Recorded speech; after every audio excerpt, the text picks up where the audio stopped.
ya khisimun ngaten wae kan apa ketika terjadi kiamat niku tak khuduhum wa hum khisimun. Jadi manusia itu takdire iku seneng tukaran. Karena tadi ya, sengketa yang mari tukaran, pendapat baik yang masih nyari yang terbaik, sama-sama kebenaran nyari yang paling benar. Karena manusia itu dari awal kurang penggawean. Jadi barang apik cek diperdebatno dengan yang luwih napa? Apik. Sehingga bayangannya pangeran niku sok ben nak kiamat kapan saja terjadi ku wong lagi sibuk para padu, lagi sibuk gegeran. Wes iku wis mesti. Karena tadi manusa niku mun watak dasare niku konflik. Ya tadi misalnya pengurus masjid bahkan mungkin organisasi-organisasi perdamaian itu pas rapat ya tukaran.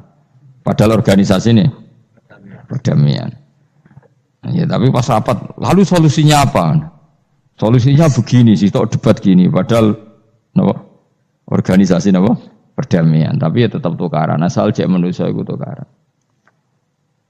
Uniknya lagi manusia itu kalau ingin damai juga harus punya alat untuk tukaran. Nah orang ya tidak. Lalu kalau nanti ngaji kitab dalam salah satu kitab ada makalah gini. Idza aradta as-sulha fasta'id dalil harbi. Kalau kamu ingin damai, maka siapkan alat perang sebanyak mungkin. Karena logikanya gini ya, kalau misalnya ada bajingan atau penjahat, dia punya bom, punya pedang, terus kamu sebagai orang soleh tidak punya apa-apa, bisa enggak bergening perdamaian? Kan enggak bisa. Mereka terpaksa damai karena kamu punya senjata yang imbang. Jadi kalau musuh kamu punya nuklir terus kayak enggak punya apa-apa, ayo damai wae. Kono kan rugi damai. Wong tak bom kena kok damai bareng kan gitu.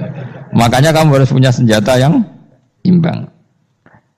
Makanya dalam tafsir-tafsir itu diterangkan ketika Allah menyuruh kita wa'iddu lahum mastata'tum min quwwati wa min ribatil khaili turhibuna bi aduwwa. Kamu umat Islam harus menyediakan alat perang sebanyak mungkin. Itu bukan berarti Allah menyuruh umat Islam perang terus mboten. Dalam keadaan dunia yang banyak gesekan seperti ini, orang itu bisa damai justru kalau sama-sama punya senjata. Dan itu teori itu dipakai seluruh dunia. Segamane cara sing didelok wong akeh sing ora jare. Misalnya Amerika kan terkenal dikjaya, Korea Utara ben dirgani Amerika kudu gawe senjata sebanyak-banyaknya. Ya sudah seperti itu sudah teori yang dikatakan Quran. Mata dolim itu nak ora diimbangi ya mesti yang satu diinjek. Makanya dalam fikih Islam itu lucu. Fikih rodok jorok tapi gelem ra gelem kayak kudu setuju. Nek cara fikih itu kayak di bojo ayu cek elek. Nek ra gelem mbok kumpuli ra wajib mbok nafakoi. Dadi kono iso ngancam gak bukai dhuwit ra takai. Ajane rodok jorok fikih. Itu cara fikih memang gitu. Perempuan itu tidak wajib melayani suaminya jika tidak dikasih nafkah. Lucunya fikih yang merovokasi sing lanang dan wong lanang ra wajib nafkahi nek ra dikai iku wis ora usah terangno iku opo. Jadi fikih itu karena ngikuti teori umum. Makanya Mbah Mun itu fikih kata beliau itu aku mbek fikih ini ra cocok. Aku ape omah tapi dagangan perkara itu. Tapi memang secara prosedur fikih gitu. Mana wong kire-kire iku pancen wis ora entuk jatah kelon karena ra iso nafkahi gitu. Itu cara fikih. Memang seperti itu. Karena kire kok polahan, napa? Kire kok pola. Kalau nak kire kudu ganteng. Jadi orang entuk jatah sing wedok sing seneng lah itu ijek entuk jatah. Tapi nek wis kire elek ya wis nelongso perkarane memang jadi karena seorang istri wajib melayani suaminya jika tidak kodak nafkahi. Bahkan menurut fikih Islam itu boleh rafa. Jadi oleh rafanya hakim. Pak Hakim suami saya kiri itu boleh. Dan itu bisa diceraikan oleh siapa? Hakim. Jadi rafa. Karena tadi manusia itu yakhisimun di mental konflik. Dan mental konflik itu tidak dihilangkan Allah sama sekali kecuali nanti setelah di surga. Makanya Allah ngendikan apa? Wa naza'na ma fi sudurihim min ghillin. Jadi sifat dengki, sifat hasud itu dihilangkan nanti setelah di surga. Artinya di dunia itu antar wong soleh ya mesti hasud. Mana ada sing ora soleh, sing soleh wae kudu hasud. Ya senine ngono. Waduh Indonesia ini rebutan dari presiden iku geger, rebutan masjid geger. Bahkan rebutan ngeklaim nak salate paling sah, torekoe paling bener iku ya geger. Padahal yang ngerti otoritas itu yang pangeran, tapi manusia tetap menang kalah, geger. Bis sak PT nak seneng dalan ya geger. Kalau sering Pak bis balapan itu kadang nggih sak napa? Sak PT, sak PO itu. Karena nanti bayangannya pangeran itu ya mesti terjadi yang pangeran sing ngendikan kiamat itu tak khuduhum wahum yakhisimun. Jadi ben ora men yasinan tok ora paham tak tulung. Bangunan ora paham bangeten. Wahum fi ghaflatin minha bitakhosumin wa tabayu'in wa aklin wasyubin. Mesti manusia itu de mental takhosum saling berebut. Makanya cita-citanya Sayyidina Ali dawuh Sayyidina Ali ana awaluman yatsu baina yadayir rahmanil khusumah dari Sayyidina Ali. Saya nanti pertama ketemu pangeran itu akan melaporkan musuh-musuh saya. Jadi cita-citanya dene. Aku lah di rencana ngono. Aku lah di ben seru no. Jebule bareng lapor ku alah wah ya nyoro. Sayyidina Ali pede wae anak gue wis lapor jebule. Salah. Karena apa? Ya itu tadi. Manusa iku wis pokoke ngono. Pertama manusia itu Nabi Adam. Iku ya wis geger mbek malaikat. Dari pangeran Adamu khalifah, dari malaikat khalifah kok manusia mesti seneng geger. Tapi malaikat protes iku ya geger dhewe. Wong pangeran sing duwe kawula kok ngangkat digegeri. Jadi mengan pangeran ra trimo. Lu ngaku sing duwe makhluk gawe aturan kok mbok gegeri. Iku pangeran. Wa ma arsalna lan ora ngutus sing Al-Hakimu dat sing bijak fitat diri dalam mengoleh ngatur Allah li khalqi maring makhluk Allah. Fala yakun mongkorana iku lahu kedhe apa pesarikun. Wong sing ngimbangi fi mulki dalam kerajaan Allah. Selawase Allah itu enggak akan terkalahkan, enggak akan tertanding. Wa ma arsalna lan orang utus ingsun ka ing sira ila kafatan kecuali ing kabeh-kabeh alun minal nas. Kudima den disina apa kata ila kafal istimam kono tenanan. Linase maring manusia. Jadi ciri khas Rasulullah sallallahu alaihi wasallam itu diutus ning semua manusia. Mulai periode beliau sampai ila yaumil qiyamah. Sementara nabi-nabi mau diutus teng kaume masing-masing. Basyiron hale wong sing ngekeki berita gembira, basyiron sing ngekeki berita gembira lil mukminina kedhi pira-pira mukmin bil jannati lan swarga. Wa nadhiron lan ngekeki berita sing ngelingno, mungdiron tegese ngeling. Lil kafirina kedhi pira-pira wong kafir. Dingaten ngene iki ben sampean tambah kuat hujae. Kanjeng Nabi nate diutus maca Quran. Tang Ubay bin Ka'ab. Ubay bin Ka'ab itu sahabat. Nabi nate diutus pangeran sahabat kan maca Quran teng ngarepe Kanjeng Nabi. Ini ku Abdullah bin Mas'ud. Ini ngrungokno tenan. Dan yang diutus Allah itu surat apa coba? Surat Bayyinah. Napa surat napa? Bayyinah. Lam yakunil ladzina kafaru min ahlil kitab wal musyrikin namun fakina hatta ta'tiyahumul bayyinah. Terjemahan pokoknya itu begini.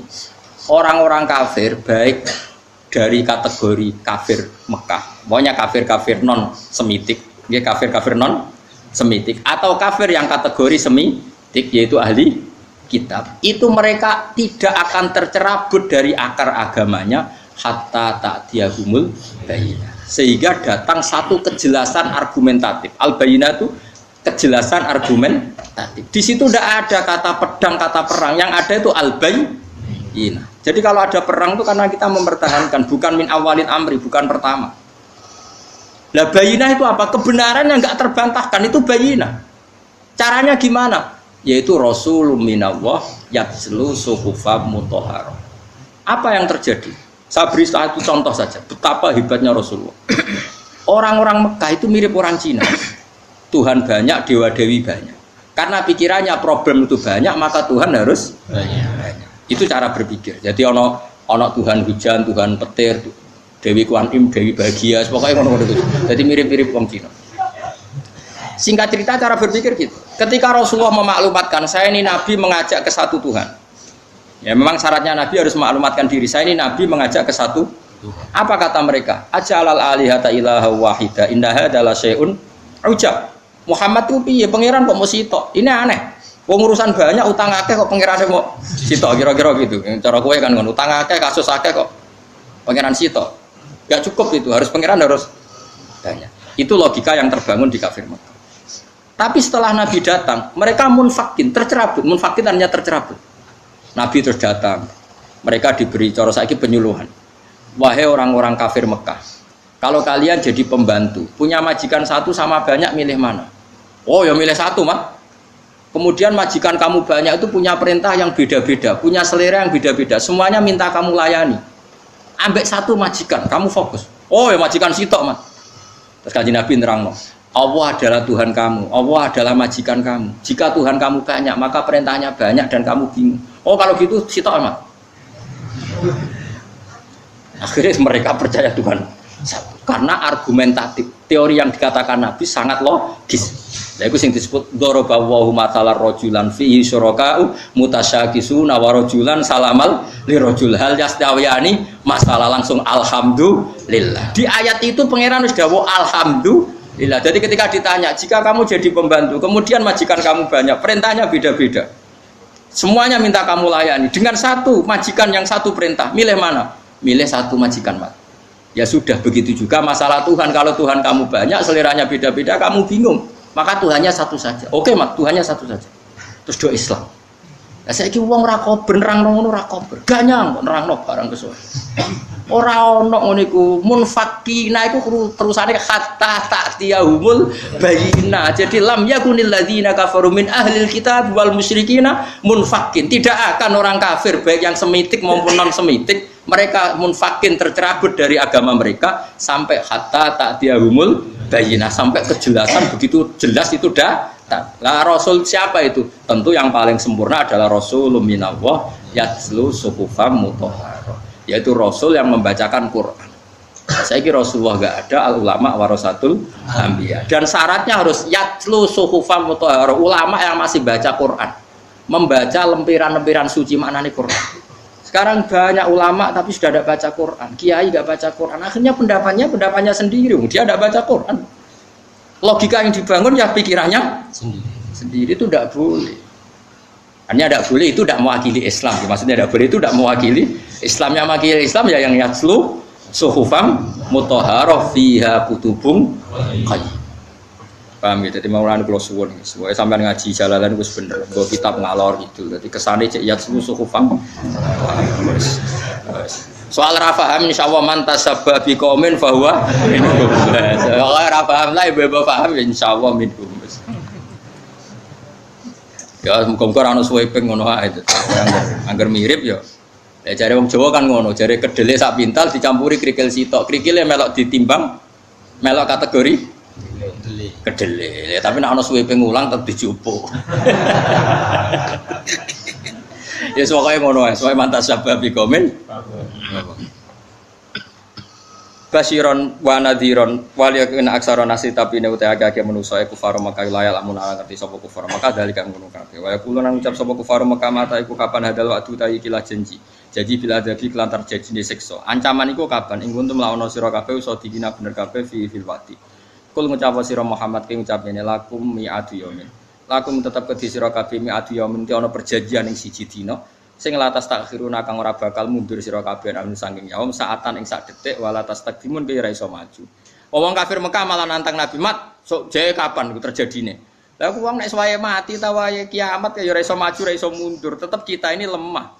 Kok nantang atur. Nek wis teko ya ora berkutik. Iku jenenge lakum mi'atu yaumil la tas takhiruna fi sa'ata wala tas takdimun. Alaihi ing atase ikilah mi'at. Wa ini dawi Imam Suyuti, tapi wa utawi iki ku yaumul kiamat di dina kiamat. Ya tapi tidak semua mufassir sepakat itu kiamat. Pokoknya kematian ya la tastakhiruna anu sa'ata wa la tastaqdimun. Jadi itu tidak harus kiamat. Atau ya kematian itu kiamat tapi jenis kiamat